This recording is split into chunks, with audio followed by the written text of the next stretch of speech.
I still remember that summer, not because it was the happiest summer of my life, but because I didn't know it would be the last time everything felt whole. The evenings arrived slowly back then. The sun would sink behind the hills, painting the fields in shades of gold. Freshly cut hay lay scattered across the meadows, filling the air with a scent so rich and familiar that even now, decades later, a single breath of it can carry me back in time. The crickets would begin their evening song. A soft breeze moved through the trees. Birds offered their final melodies before night settled over the countryside. And for a few quiet moments, the world seemed perfectly at peace. Back then, everyone worked. Some were in the fields, some cared for animals, some helped neighbors finish their chores before sunset. Life was not easy, but people rarely faced it alone. As the day came to an end, families and neighbors gathered in one yard. Wooden benches filled with tired workers. Children ran through the grass.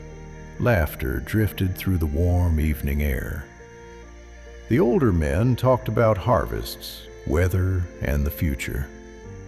The older women shared stories while preparing food for everyone. Looking back now, I realized they were passing down something far more valuable than land or possessions. They were passing down wisdom. At the time, I barely listened. I was young, and young people have a dangerous habit of believing there will always be another summer. My father sat a few feet away from me that evening. I can still picture his rough hands resting on his knees, hands shaped by years of hard work. He was talking with the other men about responsibility, family, and the importance of teaching the next generation. One sentence stayed with me all these years. You don't leave your children a legacy by giving them things. You leave a legacy by teaching them how to live. At the time, I thought it was just another conversation between older men.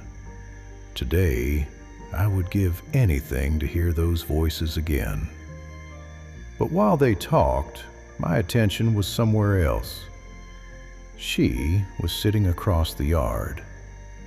I can't remember exactly what she was wearing. I can't even remember the sound of her voice anymore. But I remember her smile. Funny how life works. You can forget entire years and still remember a smile from 40 years ago. She laughed at something her sister said and looked down for a moment. It lasted only seconds.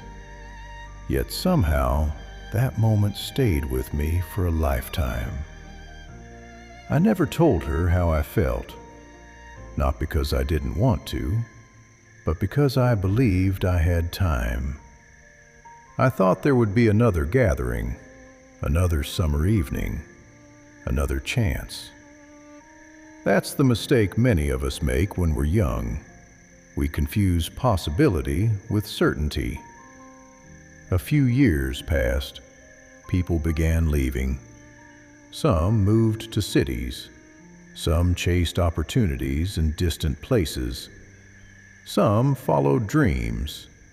And some simply disappeared from our lives forever. Slowly, the gatherings became smaller.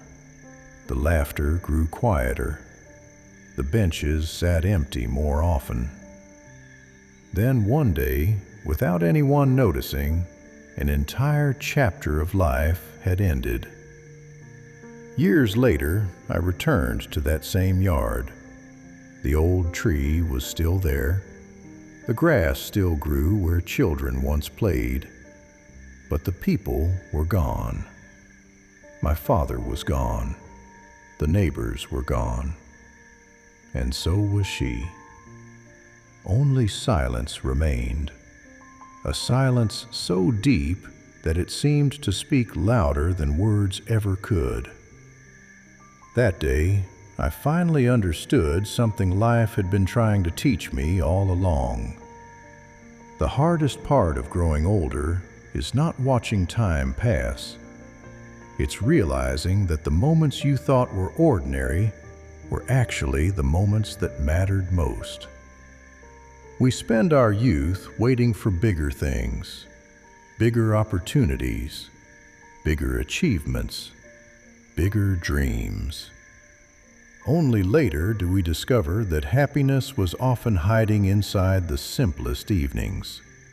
A warm breeze, the sound of crickets, the voices of people we loved, and one summer night that felt completely ordinary at the time. If I could go back and relive a single moment from my life, I wouldn't choose wealth, I wouldn't choose youth, I wouldn't choose success. I would choose one more evening in that yard, one more conversation with my father, one more chance to tell her what I never had the courage to say, and one more summer sunset with the people I thought would always be there. Because in the end, it wasn't the fields I missed. It wasn't the work. It wasn't even the place. It was the people. And the simple moments I was too young to understand were priceless.